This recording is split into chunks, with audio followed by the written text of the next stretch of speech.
Efesios capítulo 4, versículo 7. Dice así, vamos a ponernos de pie. Dice de la siguiente manera: pero a cada uno de nosotros fue dada la gracia conforme a la medida del don de Cristo. Por lo cual dice, subiendo a lo alto, llevó cautiva la cautividad y dio dones a los hombres. Espéreme un segundito, cambio la versión. Por tanto dice, vuelvo a leer el versículo 8, cuando ascendió a lo alto, llevó cautiva una hueste de cautivos y dio dones a los hombres. Esta expresión ascendió, ¿qué significa? Sino que él también había descendido a las profundidades de la tierra. El que descendió es también el mismo que ascendió, mucho más arriba de todos los cielos para poder llenarlo todo.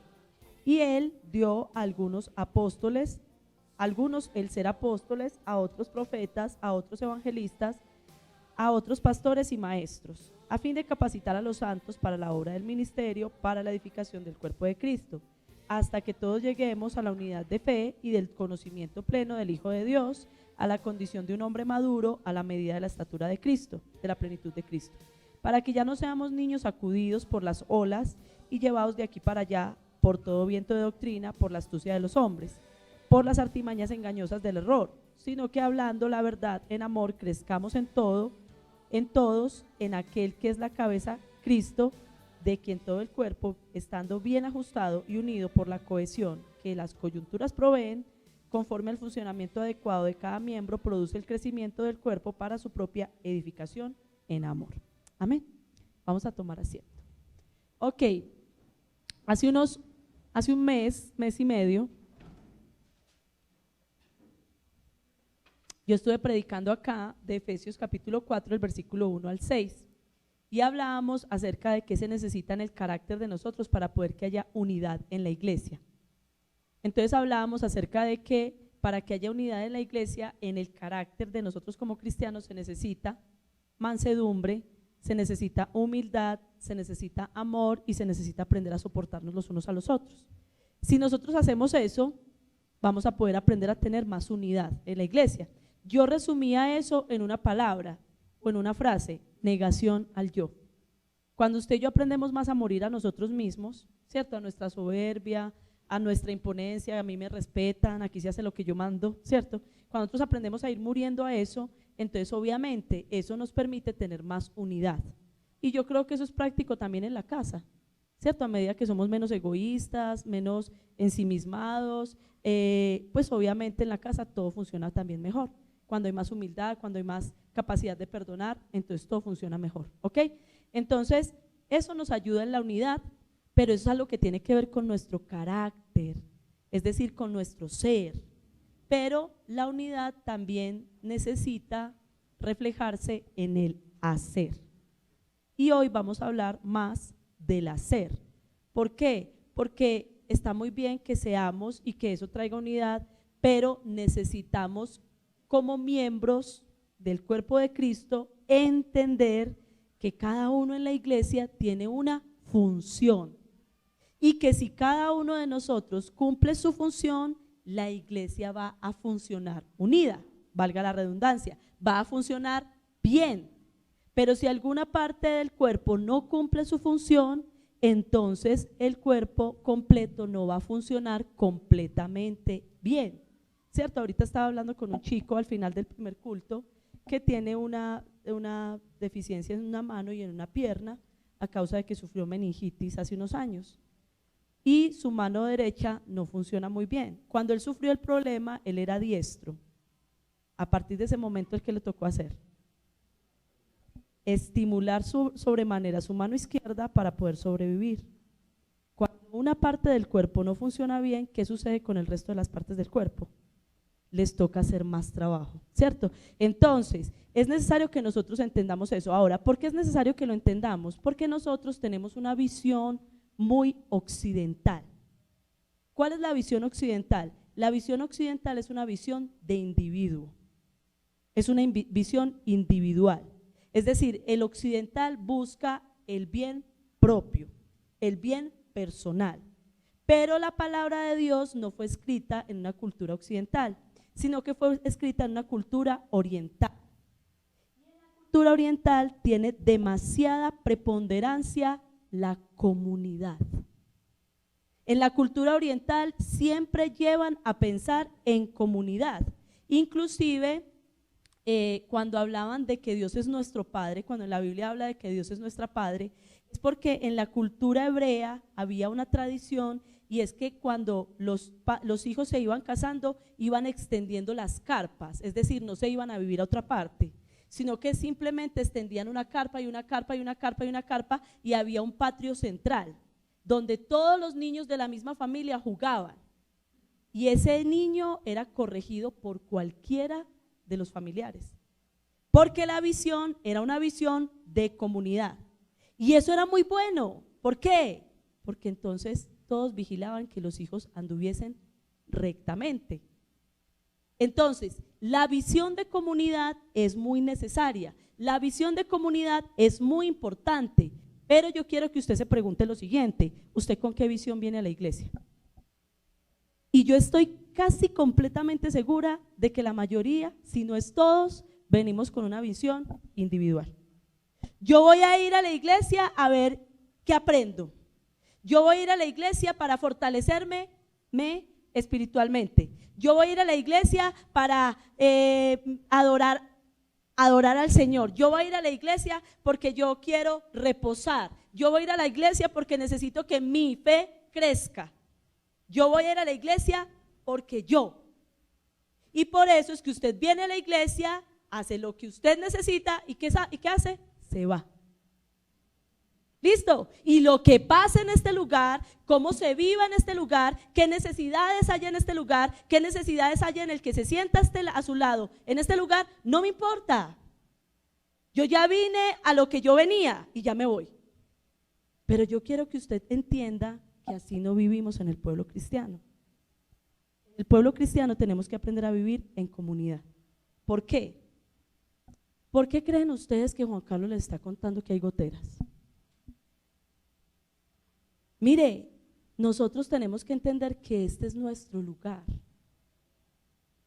Por ejemplo, los chicos de 14 a 17 años en este momento están recibiendo clase en el salón de allá. Y debido a ese problema que hemos tenido con los vecinos, el olor de humedad ahí está muy maluco. ¿Usted sabe que eso puede generar enfermedades respiratorias? Claro. Entonces, lo que suceda en la iglesia, lo que suceda en el templo, afecta a todos. Si aquí empezamos a tener unas gripas bien fuertes, y de por sí en este momento andamos en unas gripas muy fuertes, muchos acá, es precisamente por eso. Ahora, ¿por qué creen ustedes que Carlos se toma tiempo para decirle: es que el papá de doña Nelly murió? Porque si alguien está triste en la congregación, todos debemos aprender a entristecernos con ese alguien que está triste. Pero usted y yo, ¿por qué no nos entristecemos?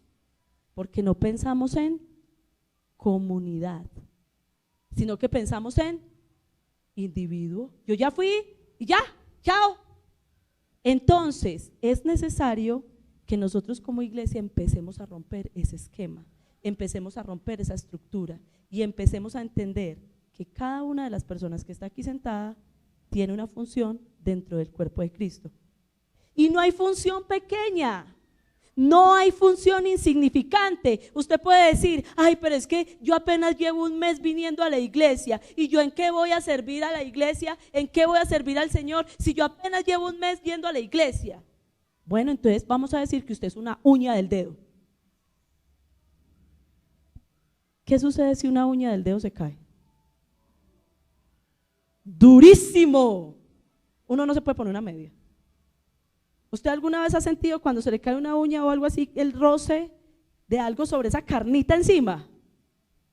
Eso es terrible. Pues si usted es una simple uña, imagínese qué tan importante es. No, es que usted es un pelito. Usted es unos pelitos del cabello.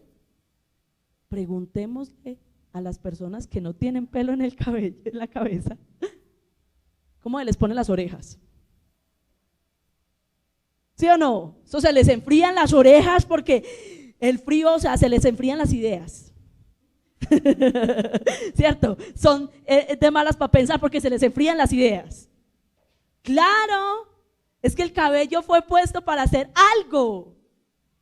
O no, que yo soy una cejita.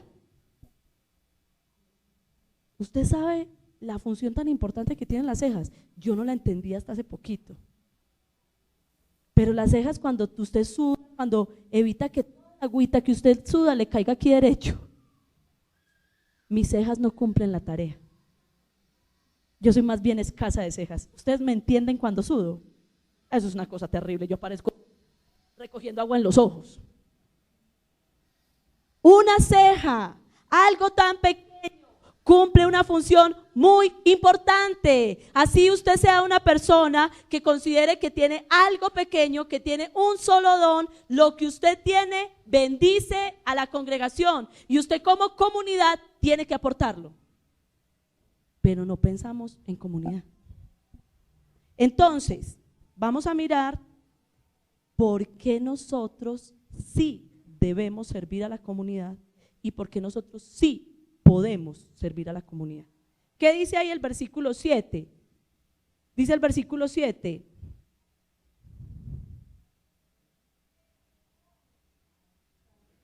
pero a cada uno de nosotros se nos ha concedido la gracia conforme a la medida del don de Cristo. A cada uno, mire que ahí no dice a los líderes, ¿cierto? Ahí no dice a ciertas personas que tienen un coeficiente intelectual alto, que salieron de la universidad, que tuvieron cuna de plumas. No, dice a cada uno se nos ha dado, la palabra conceder es dar, a cada uno se nos ha dado la gracia conforme a la medida del don de Cristo. Ahora, cuando pensamos en la palabra medida, estamos hablando de la palabra capacidad. Es decir, yo hasta dónde puedo llenar este vaso de agua, pues hasta donde es capaz, ¿cierto?, de resistir agua. Esa es la medida que tiene este vaso. Hasta acá puede llenarse de agua, esa es su capacidad. ¿Cuál es la capacidad del don de Cristo? Infinita. ¿Cuál es la capacidad de Dios? Infinita. Entonces, si Dios nos dio a todos los que estamos aquí gracia conforme a su don, a la capacidad de su don, a la medida de su don, entonces cuánta gracia, cuánta bendición, cuánta misericordia, cuánto beneficio nos ha dado Dios a nosotros, nos ha dado Cristo a nosotros. Infinito. Usted ha recibido mucha gracia. Usted ha recibido muchas cosas que usted no se merece. Yo he recibido muchas cosas que no me merezco de parte de Dios. Hemos recibido mucha gracia. Conforme a eso, nos complementa con el versículo 8. ¿Cómo fue esa gracia que usted y yo recibimos de parte de Cristo? ¿Cómo fue esa medida de ese don que nos dio Cristo? El versículo 8 dice: por tanto dice, cuando ascendió a lo alto, llevó cautiva una hueste de cautivos y dio dones a los hombres.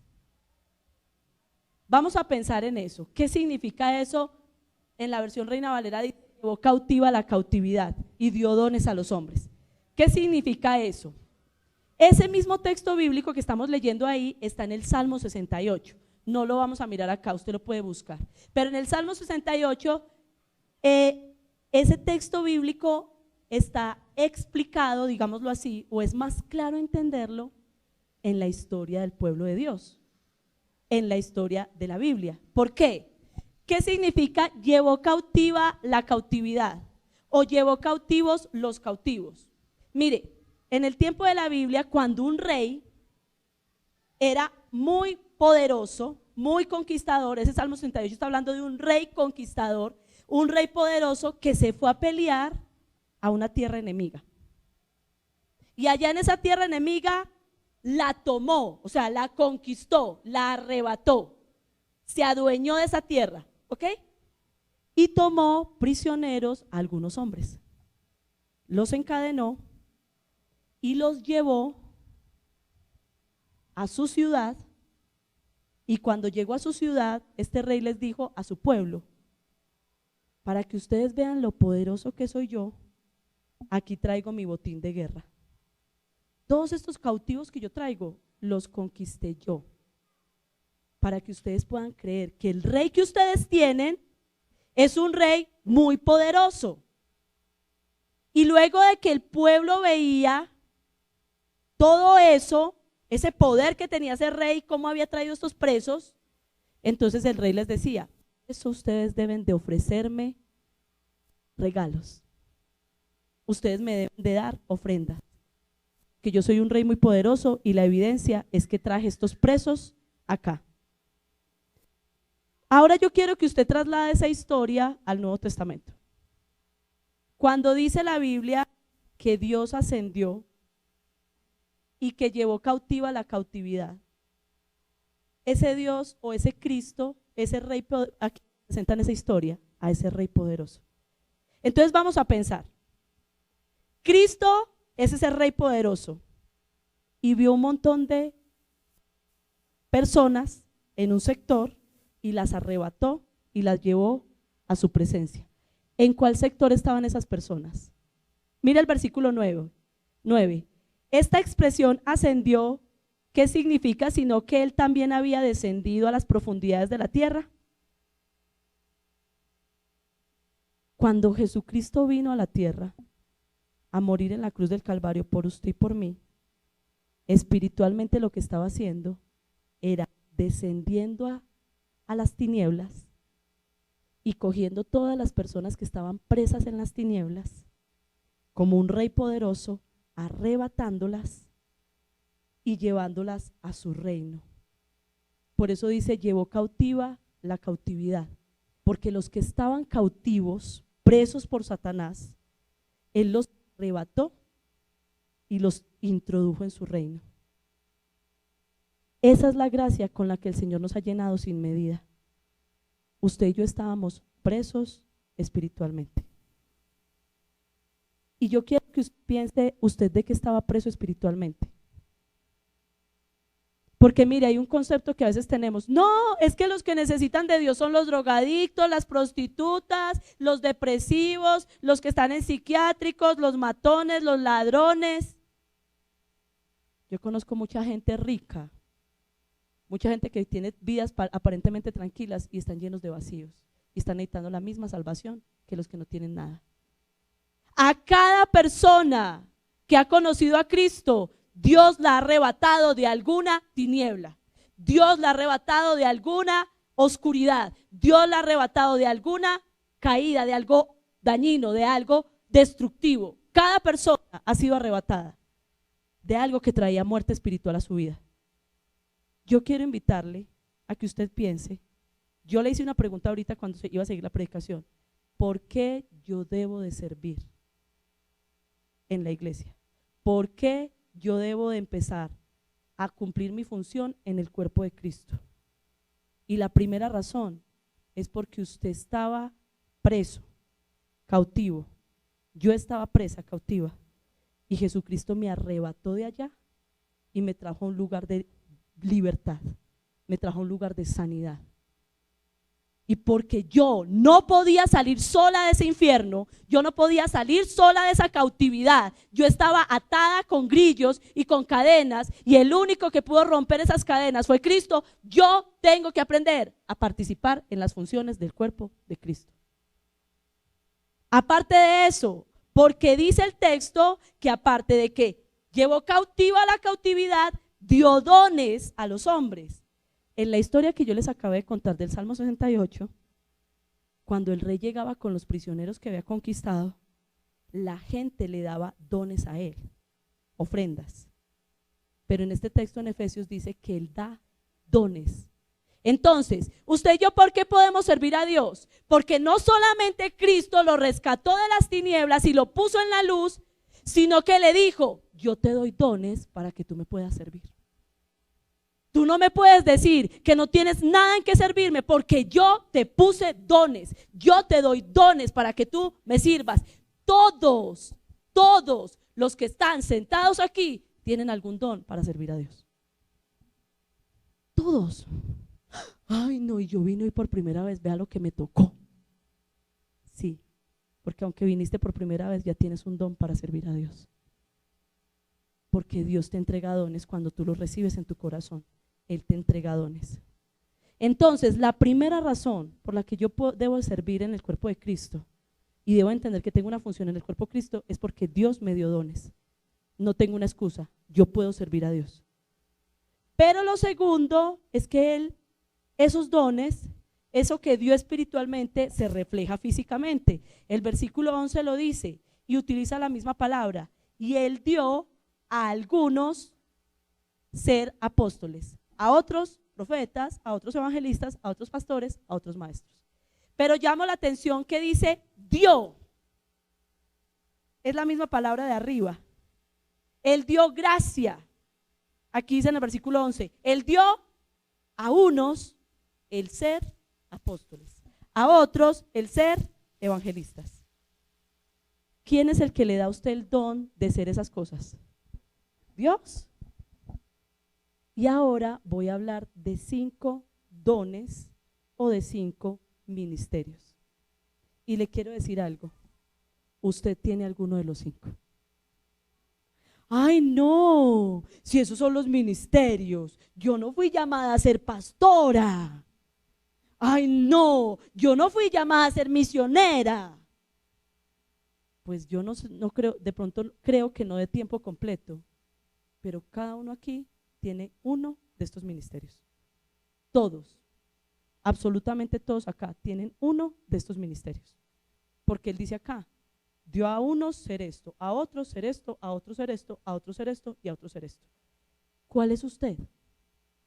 Entonces yo le voy a hablar de esos 5 ministerios y yo quiero que usted piense, ¿y yo quién soy? ¿Listo? Primer ministerio, apóstoles. La palabra apóstol significa enviado y generalmente se relaciona con alguien que es enviada a salir fuera, a ir fuera de su contexto, a ir fuera de su lugar. Por eso es que se asocia con personas que abren obras, abren ministerios, abren iglesias, ¿cierto? Generalmente esta persona, este apóstol, tiene cualidades muy completas. Es capaz de predicar, es capaz de evangelizar, es capaz de enseñar, es capaz de discipular. ¿Por qué? Porque Dios lo dotó con esa capacidad para que él pueda abrir una obra, para que él pueda abrir una iglesia. ¿Listo? Ese es el apóstol. ¿Cuántos apóstoles hay acá? Nadie se lanza. Ese es un apóstol. Ahora, el segundo ministerio es el profeta. El profeta puede enfocarse, o sea, la palabra profeta viene muy relacionado con ser la voz de Dios. Es decir, transmitir un mensaje que viene de parte de Dios. Ahora, dentro de ese proceso de ser profeta, ¿cierto? Resulta que en la Biblia hay dones ministeriales, que son de los que estamos hablando hoy, hay dones funcionales y hay dones manifestacionales. Los dones manifestacionales son los que vienen del Espíritu Santo. Ahora, la profecía aparece tanto en los ministeriales como en los funcionales como en los manifestacionales, ¿cierto? Entonces, tienen unas pequeñas diferencias cuando vienen del Espíritu, cuando vienen de Jesucristo, cuando vienen del Padre. Tienen unas pequeñas diferencias. Por eso, el profeta acá, como es un don ministerial, está más enfocado a aquel que recibe revelación de la palabra y la enseña. Porque no estamos hablando de la profecía que viene del Espíritu, que es la que viene, se manifiesta, da un mensaje a alguien y uno transmite a esa persona. ¿Me hago entender? Entonces, el profeta está más relacionado con esa persona que recibe revelación por el Espíritu a través de la palabra y la enseña. ¿Hay algún profeta acá? Vayan pensando. Y tienen esa habilidad para que Dios les muestre cosas que hay gente que dice, ¿y usted cómo hizo para ver eso? Que yo no vi que eso decía ahí. Claro, porque Dios les muestra. ¿Listo? También están los que llamamos los pastores. Pero los pastores tienen 2 características. Y aquí ya me voy a meter como más, porque es cierto, usted dirá, ay, no, yo no fui llamado a fundar iglesias. No, yo tampoco soy llamado a predicar. Para mí allá, no, qué susto. Pero yo ya le voy a empezar a hablar de unos ministerios que sí o sí usted lo tiene. Entonces, vamos a hablar de los pastores. Los pastores tienen dos características. La primera es que presiden o gobiernan. Entonces, generalmente un pastor es alguien que es capaz de coordinar un grupo, dirigirlo, orientarlo. Vamos a hacer esto, vamos a hacerlo así, se encargan de esta forma, lo hacen de esta forma, porque preside y porque gobierna. Pero la segunda característica que tiene un pastor es que alimenta a las ovejas. Eso lo tiene que hacer un pastor. O sea que una persona que tiene un ministerio de pastor es el que constantemente le está hablando a la persona palabras de consuelo, palabras de ánimo, palabras de corrección, palabras de exhortación, el que le está diciendo venga lloro por usted, el que le está diciendo es que la palabra de Dios dice que tienes que hacer esto, que tienes que hacer aquello, es el que viene y se acerca y dice cómo has estado, cómo te sientes hoy, cómo te va.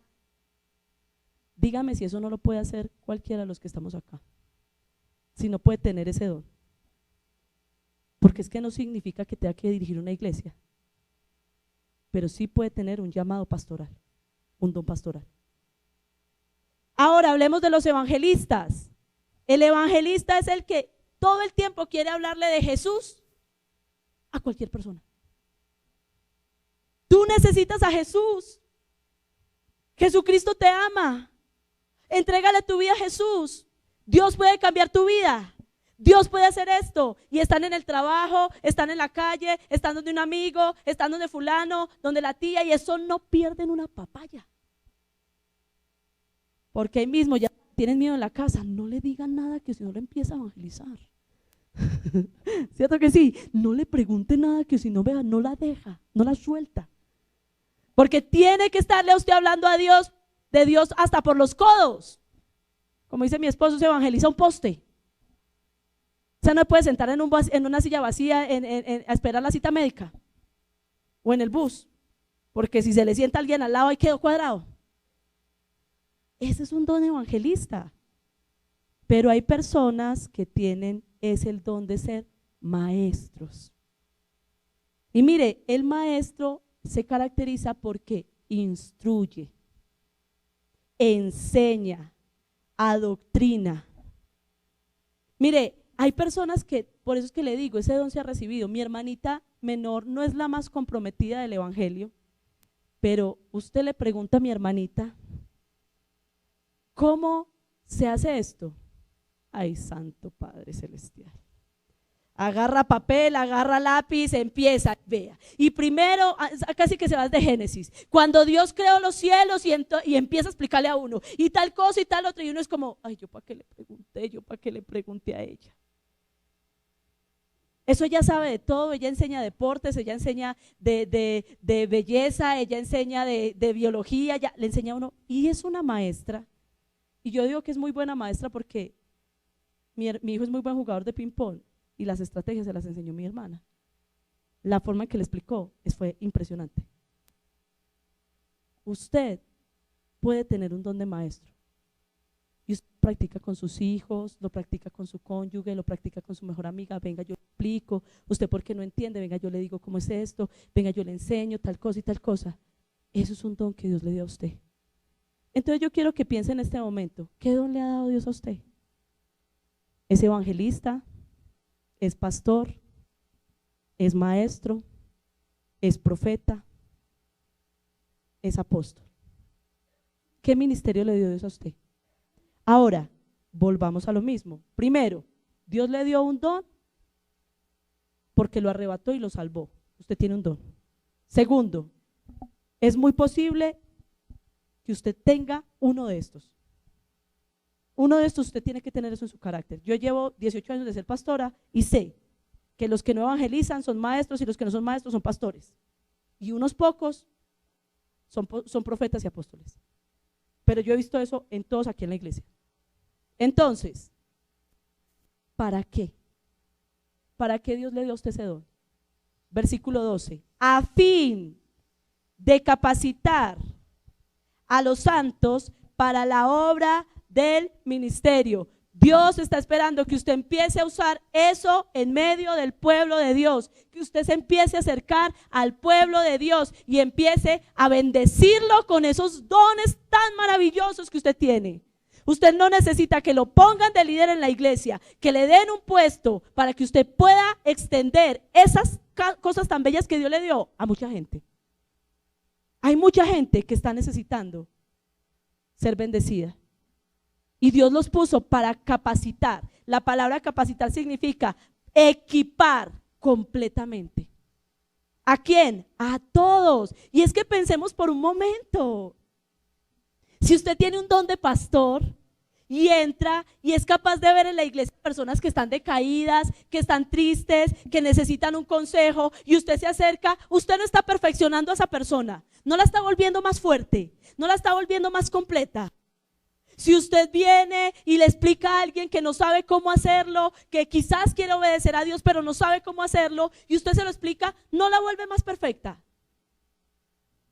Si nosotros nos aprendemos a ayudar los unos a los otros, no nos volvemos más perfectos. Mire, es bonito. Y aquí está la pareja que se casó ayer. Ellos recibieron ayuda de muchas personas para poder hacer su matrimonio. Eso no es verdad. Cada quien puso de su don. ¿Para qué? Para bendecir un matrimonio. Y yo estoy casi segura que ninguno de ellos les cobró, porque lo que hicieron fue bendecir un matrimonio. Eso es la iglesia. Ese es el cuerpo de Cristo. Y yo me gozo cuando yo sé, fulano, mire, nosotros tenemos que aprender a proveer lo que el Señor nos da. Yo le decía ayer a Juan siempre pone sus carros al beneficio de la iglesia. Y esta semana bajamos un montón de muchachos montados en un carro, en uno de él. ¿Sí o no? Porque los dones que tenemos los tenemos que poner al servicio de la iglesia. ¿Fin de qué? De perfeccionar a los santos, porque usted es perfeccionado cuando ve que otros se preocupan por usted. Usted es perfeccionado cuando ve que otros le tienden la mano, pero usted es perfeccionado cuando usted tiende la mano a otros, cuando usted ayuda a otros. Pero queremos seguir entrando a la iglesia y yéndonos rapidito y no involucrarnos en esta familia que es el cuerpo de Cristo. Y entonces no nos perfeccionamos. Ahora, ¿por qué dice ahí? Dice, a fin de perfeccionar a los santos para la obra del ministerio. La palabra ministerio significa diaconía. De ahí viene la palabra diáconos. Dios utiliza esos dones para perfeccionarnos, para que nos volvamos diáconos. ¿Qué característica tiene un diácono? Pensemos en los diáconos. Mire, el diácono siempre está presto a servir. Pero como creemos que el único que tiene que servir es el diácono, entonces se riega un tinto y ¿qué esperamos? Que el diácono traiga la trapera. Entonces nos tomamos un tinto en un pocillo y lo dejamos allá en el lavaplatos, porque ¿qué esperamos? Que el diácono lave la loza. Entonces termina el culto y nos sentamos porque estamos esperando que ¿qué? Que el diácono nos traiga el tinto. ¿Usted cree que eso es correcto? Cuando usted termina el culto, su labor es mirar en qué tiene que servir. Y si su servicio es ir a saludar, salude. Ir a abrazar, abrace. Ir a escuchar a alguien, escuche. Ir a la cocina, ayudar, ayude. Todos acá debemos de servir, porque somos perfeccionados para la obra del servicio, para la obra del ministerio. Y sigue diciendo el texto bíblico, para la edificación del cuerpo de Cristo. Claro, es que cuando cada uno cumple su función, ¿qué sucede con el cuerpo de Cristo? Se vuelve fuerte, crece, avanza.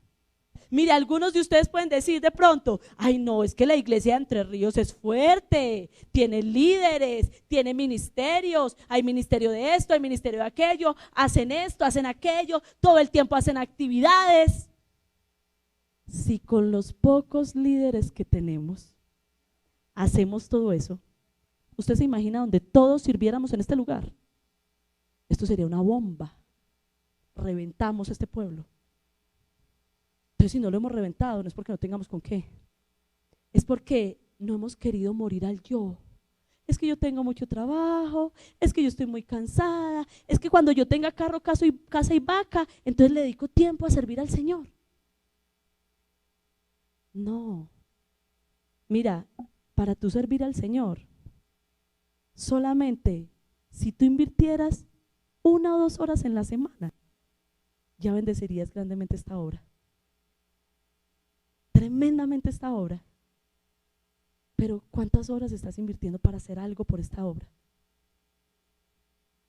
¿Cuánto tiempo estás invirtiendo? Ahora, ¿qué sucede cuando cada uno trabaja en la obra? Sigue diciendo el texto bíblico, versículo 13, hasta que todos lleguemos a la unidad de la fe y del conocimiento pleno del Hijo de Dios, a la condición de un hombre maduro, a la medida de la estatura de la plenitud de Cristo. Cuando todos trabajamos, cuando todos colocamos nuestros dones al servicio de la obra de Dios, el pueblo, el cuerpo de Cristo se vuelve un hombre maduro. Ojo, no usted. El cuerpo completo se vuelve un hombre maduro. Yo quiero hacerle una pregunta. Si la gente dijera, la iglesia cristiana de Entre Ríos se ve madura, o sea, la pregunta es, ¿usted cree que la gente dice eso? No, es que todos esos cristianos de allá, no, es una belleza. No, ¿sabe qué tienen que hacer con la iglesia de Cristo? Catalogar. Estos son buenos cristianos, estos son más o menos, estos están malos. No hay homogeneidad. ¿Y sabe por qué no hay homogeneidad? Porque los fuertes no fortalecen a los débiles, y porque los débiles, lo poco que tienen, no lo ponen al servicio de la obra de Dios.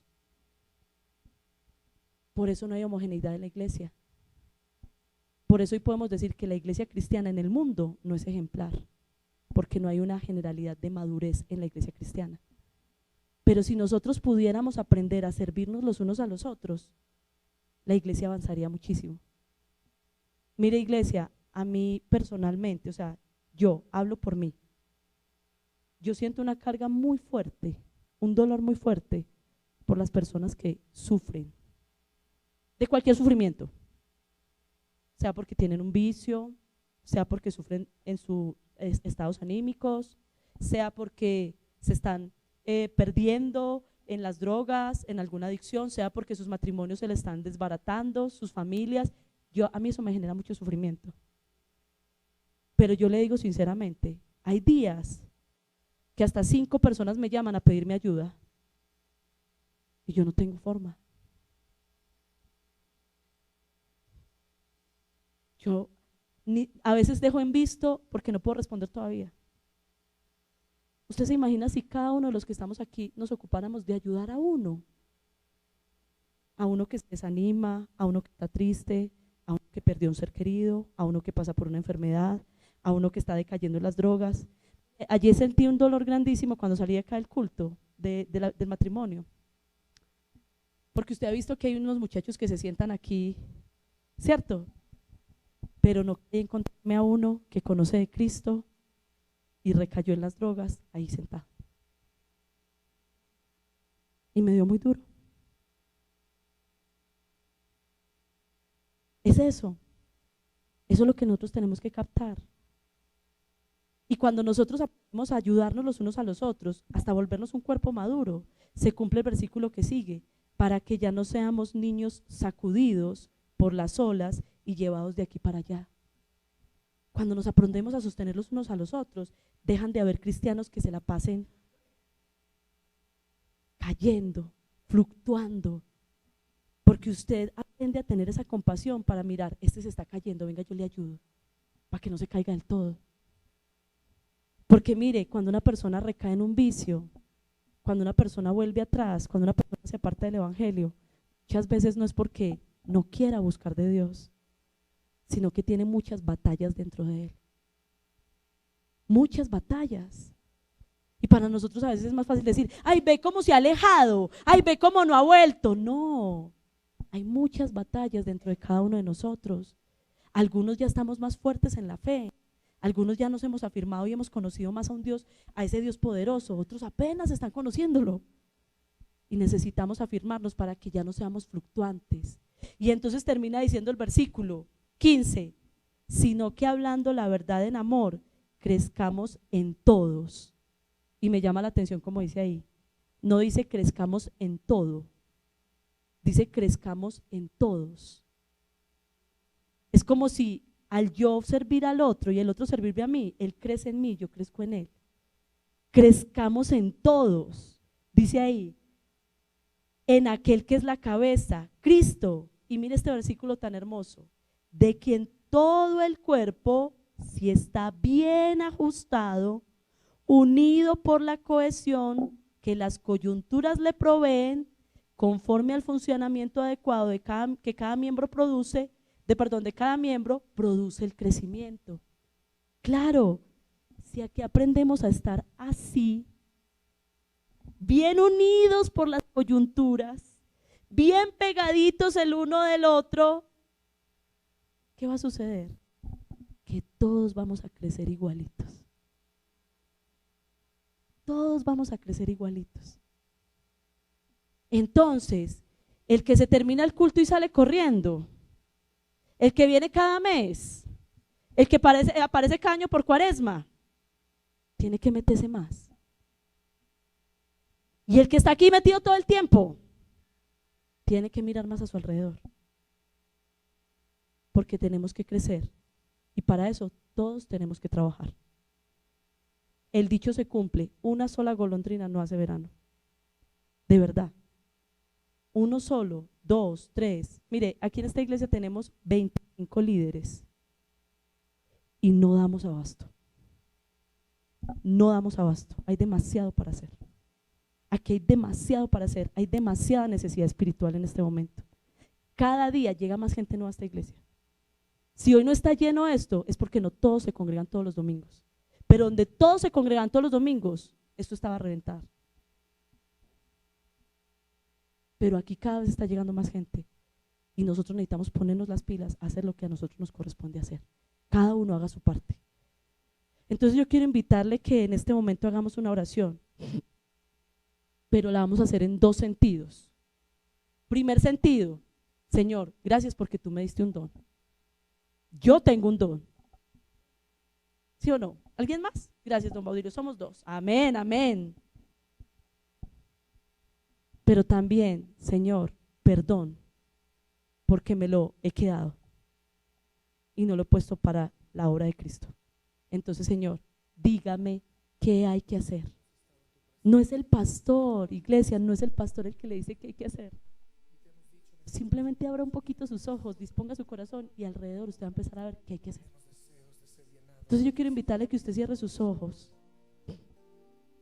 Padre Celestial, aquí estamos, Señor, delante de tu presencia, oh Dios. Iglesia, este año es año de crecimiento espiritual, de crecimiento numérico.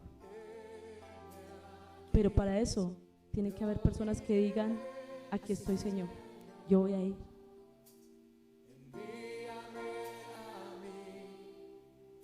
Que dispuesto estoy, llevaré tu gloria y a las naciones. Viene aquí, yo iré, Señor. Viene aquí, yo iré, Señor. Y envíame a mí, que dispuesto estoy, llevaré tu gloria y a las naciones. Ahora yo quiero invitarle a que usted empiece a orarle al Señor y le diga al Señor, Señor, perdóname.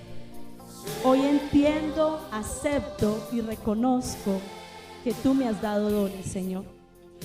Y Padre Celestial, te doy gracias, gracias, porque no me envías a hacer cosas sin antes dotarme de la manera para poder hacerlo, Señor.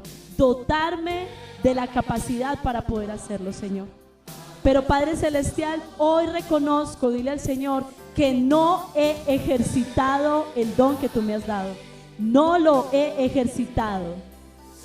Que quizás ese don está allí estancado, quizás está ese don allí dormido, Señor, porque he estado muy ocupado en lo mío, Señor. O quizás lo uso, pero para mi beneficio, Señor. No lo he estado usando para tu reino, no lo he estado usando para el crecimiento de tu iglesia, de tu pueblo, Señor, sino para mí, Señor. Pero yo quiero invitarte a que tú le digas al Señor hoy: Señor, yo hoy renuncio a ese espíritu de individualismo y te pido que me ayudes a adoptar un corazón de comunidad, Señor. Padre, ayúdame a salir de mi confort, ayúdame a salir, Dios, de mi comodidad, a salir de mi indiferencia y a pensar, Señor, que yo no soy el único que necesita seguir avanzando espiritualmente. Quizás sí necesito de otros que me fortalezcan a mí, pero yo ya tengo algo con que fortalecer a otros. Y yo te quiero invitar que le digas al Señor: Señor, yo quiero disponer mi corazón para servirte, Señor. Padre, ábreme mi entendimiento, Señor. Dame discernimiento. Y yo quiero invitarle a que usted le pida sobre todo: dame compasión, Señor. Dame compasión por los que sufren. Dame compasión por los que lloran. Dame compasión por los que se pierden. Dame compasión por aquellos que están pasando necesidades, no solamente físicas, sino mentales, emocionales, espirituales. Padre, quita toda excusa y todo temor para que yo piense que yo no tengo nada que dar, que yo no tengo nada que entregar. Tú has puesto en mí, tú has dado para que yo dé, Señor. Y por eso, Señor, yo quiero pedirte hoy que me ayudes a ser un instrumento útil en tus manos. Iglesia, yo quiero invitarle: haga un compromiso de servir a Dios. Ya no desgaste tanto tiempo en cosas inútiles. Piense por un momento cuánto he invertido en cosas que usted ha dicho: cuando logre esto serviré a Dios. Y pasan los días y los años.